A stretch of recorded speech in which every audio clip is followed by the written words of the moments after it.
எல்லோருக்கும் வணக்கம். நம்ம இன்றைக்கி கருவாடு தொக்கு தான் செய்ய போகிறோம். அதுக்கு தேவையான பொருள் எல்லாம் கட் பண்ணி வச்சாச்சு.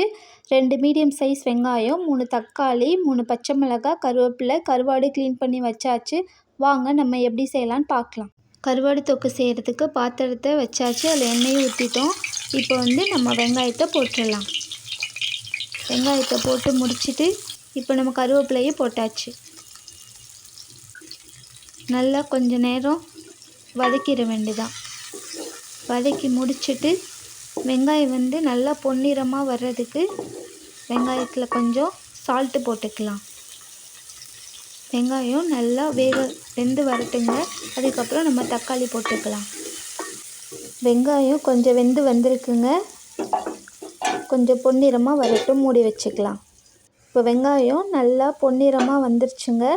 நம்ம இப்போ தக்காளி சேர்த்துடலாம். தக்காளியில் உப்பு சேர்க்க வேணாங்க, வெங்காயத்துலேயே சேர்த்தாச்சு. அதனால் நம்ம கருவாடுலேயே உப்பு இருக்கும், அதனால் லாஸ்ட்டில் பார்த்துட்டு உப்பு சேர்த்துக்கலாம். தக்காளியை நல்லா கிளறி விட்டுக்கலாம். தக்காளி நல்லா வெந்து வர்றதுக்கு வரை நல்லா மூடி வச்சு தக்காளியை வேக வச்சுக்கலாங்க. இப்போ நம்ம மூடி போட்டு மூடி வச்சுக்கலாம். தக்காளி வெந்தோடனே பார்க்கலாங்க. தக்காளி நல்லா வெந்து வந்துடுச்சு. நம்ம இப்போது பச்சை மிளகாய் போட்டுக்கலாம். பச்சை மிளகாய் போட்டு நல்லா கிளறி விட்டுக்கலாங்க. பச்சை மிளகாவை முன்னாடியே போட்டோன்னா ரொம்ப குழஞ்சிரும். அதனால தாங்க இப்போ நம்ம பச்சை மிளகாய் சேர்க்குறோம். நல்லா மிக்ஸ் பண்ணிவிட்டு இப்போ நம்ம இந்த தொக்குக்கு மஞ்சத்தூள் சேர்த்துக்கலாம். 1/4 டீஸ்பூன் சேர்த்துக்கோங்க மஞ்சத்தூள். மஞ்சத்தூள் சேர்த்துட்டு நல்லா மிக்ஸ் பண்ணிடுவோங்க.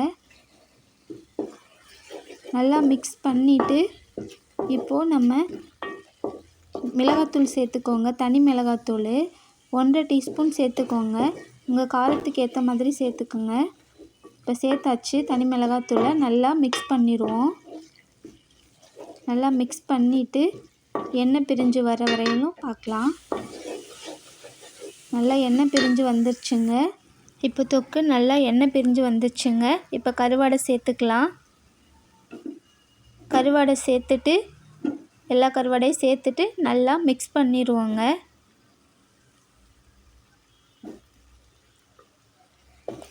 இப்போது வெங்காயம் தக்காளி நல்லா வெந்து வந்துருச்சு. ஆனால் கருவாடு வேகணும்.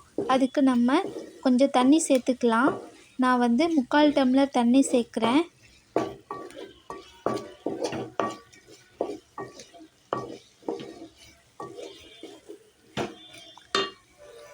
இப்போது நம்ம 3/4 டம்ளர் தண்ணி சேர்த்துக்குவோம்.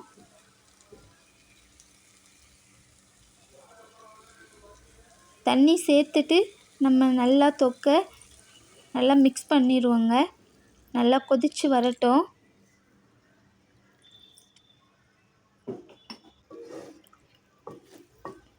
நல்லா கொதித்து வருதுங்க. கொஞ்சம் நல்லா வற்றி வரட்டும். நம்ம இப்போது மூடி போட்டு வேக வச்சிடலாங்க. கருவாடு தொக்கு இப்போ ரெடி ஆகிடும் கொஞ்ச நேரத்தில். பாருங்கள், கருவாடு தொக்கு ரெடியாகி வந்துருச்சுங்க. பார்க்கவே அவ்வளோ நல்லா இருக்குங்க. நீங்களே இது மாதிரி செஞ்சு பாருங்கள்.